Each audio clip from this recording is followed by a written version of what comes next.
واجي aan wadanka imi baan shaqo raadsaday oo shahaadooyinkayga waxay ku jiraan shadada marka nin iska familiga iyo waxa salay balbalamiyay waa sheekaysanay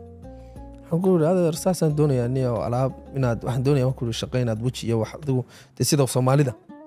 oo ka waran hadii aad waiter noqoto yiri ama meel yaro maryaha lagu iibiyo wuxuu yiri meel kale oo maryaha lagu waxaan ku yiraahdaa meelahaas dadka aad bay ugu adeegsadaan oo wax 9 saacadood wax ka badan baa ugu qayliyo marka uu shaqo maratid buu ku leeyahay markii ugu horeysay aan nimaadaheed wadanka Bangladesh ka soo laabto oo lacag ma haysto shilin ma haysto shahaadooyin baan la ordaya iyo certificate badan oo koorsooyin aan qaatay dadka saadaan u imi ina adeerkii baa ligay waxa lagu yiri halka wax laga bilaabo weeye qofku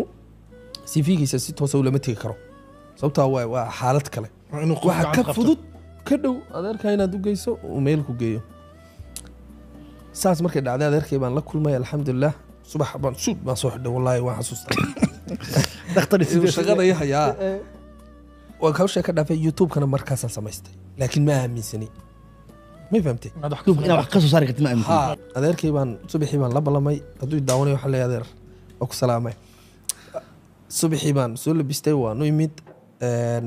meeshuu igu la balamay 8 subaxnimo bas baan soo raacay waa xasuustaa baska waxaan eegay baabuurta macradada lagu iibiyo waxaan ilaa gaariga shanaad baad iibsanaysaa usaasaan oo eega waxa amsada shaqada inay lacag badan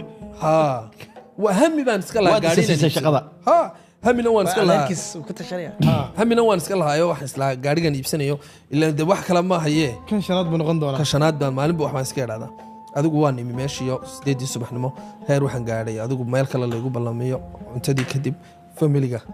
ana de ani family ahaanteeda qaybaha qaar qurbaha ka yimaado miis dheer bisa ugu cunteynayaan meeshii baan ku sugay waxaan si balaha cunto dhamaysto cuntadii dhamaysteen baan u galay adeerka waxaan adeer wadanka waan ku cusubahay maadaama aan ku cusubahay CV-gayga waxaygana waa kuwan bala inaad shaqo safaaradaha iyo meelaha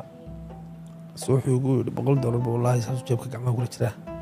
$100 buu ii dhiibay gud bal hoo adeertan anigu wadanka inta badan ma joogay waan naxay badde $100 xitaa haddaan ka qaato maanaha 2 cishaba ma hayn karayeen waa maasantahay aan ku raadeero ma adeer iga qaad wallahi ma qaadanayaan ku uri xitaa markaan dee la hadlay wax kurbal ka soo yara dhaqaaq yaani dee dhalinyaradan way aska qadaynayaan oo dhardharigsande yaani ku maqlin baan islaam waqti ma iibigu adeer iga qaado wallahi ma qaadanayaan kursidii baan kaga tagay message baan qoray waxaan ku uri hooyaday maxaan ku yiraahdaa adeer ma $100 biisiyo baan ku yiraahdaa deeleen shaqan ku soo doontay laakiin alxamdulillah inaan shaqada helin waa ku faraxsana sababtoo ah waxaan awood saaray maalinka waxaan ogaaday qofka bilaadanka inuu isagu inuu wax qabsado inay uga wanaagsan tahay inuu cid kale wax u qabto sababtoo naftaada ma hakranaysid maalinkaas YouTube-kayga u soo jeestay caqabado badan oo aan halkan kaga sheekin karin baan kala soo kulmay alxamdulillah shaqadan raadsanayay bishii lacagta la igu siin lahaa wallahi billahi tallahi 3 cisho wax ka yar baan wallahi ku sameyn karaya saan 27 cisho kala hurdi karaya taan rabo horta aniga ka dhex galay shaqada markii la soo diiday de shaqo kale oo adeerkaya waa gashay may oo maalintan sugaya adeerkay ayaan saragnay ma sha Allah company buu leeyahay aad u wanaagsan macnaha wuxuu keenaa waa Somaliland Fire Safety 4 bilood baan la shaqeynayay maalmaha kamid aan go'aansaday anoo shaqadii leh lacagna ma qaadan jiray waan tagi jiray waa ka soo iman jiray duhurkan ku noqon jiray maalmaha kamid waxaan go'aansaday qaysi ayimi qaysi maaweel argaabi doonayna tagaan dhakhtar waxa yiraahdeen iyo mobilada maadaama inaga buuxsanay mobilkaaga nasiisi waxaan ku yiri hadaan raacaba ka warrama ma barba shaqe sidii shaqada sidaa ku baxay never ever inta nolosha noolaa shaqada ma codsan mana raadin maalinta sabaxday maalinta go'aankan qaatay oo aan shandadahaygii intaan xidhay aan baxay shaqada ba nolosheeda ma raadin hal mid baan rabaa inaan maanta dhalinyarada daawanaysa inaan u sheego haddaad nolosha aad hadaf leedahay ama rabitaan leedahay wax kaa weligaa noloshaada macnaha yaana waxba kaa baajin oo yacni marba waxaa jirtay inanaan wada sheekaysan jirnay maasha allah inan qurbaha ka timi bay ahayd macnaha waxaan rabay inaan is aragno waa markii ugu horreysay waddanka timaadee inantaas markii aan kulmaynay qays iyo maaweel tiimkayga weeye markaan waddankii joogno macnaha dee meelo badan baan adduunka wada safarnaa waxaan kasoo wada bilownay YouTube-ka 00 kamarada maalintii koobaad qays anaa hayay maalintii labaadna isaga aniga yahay waxay dhahan waxaan baxaynaa safar ah Garowe adigu de Puntland oo dhan Muqdisho oo dhan Addis Ababa oo dhan dan Djibouti saa markay u soo wareegeen Djibouti tageen waxay heleen kontraagyo aad u badan sababtaan hadeerna ku lahaa Soomaali dad qiimahaaga ma yaqaanaan Soomaalidu dadkooda qiimahooda ma yaqaanaan qays iyo Djibouti aad baa loogu sharfay haysiiska sameeyaan $5,000 lacag gunaana waa la siinayay wadankani waxbay ka duubayeen markii dambana de baasaboorra lagu sharfay aniga dariiqdii aan doortay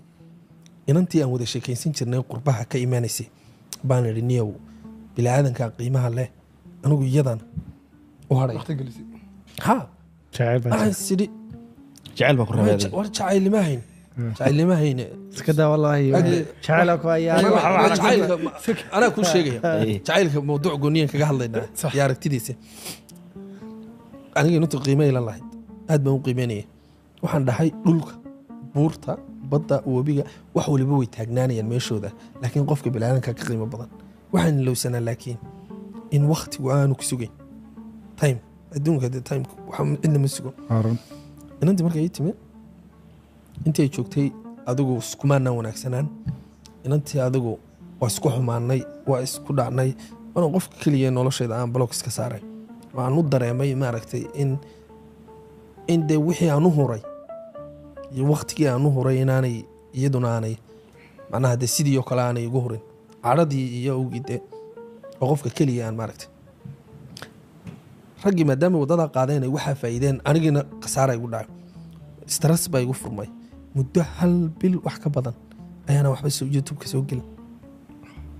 oo macnaha aanan ahayn de grieving iyada oo kale aanan iyada u murugoonaynin ay ahayd meelaha wax ka bilaaba baanan garanay marka weligay waxaan go'aan ku gaaray inta nolosha ka dhiman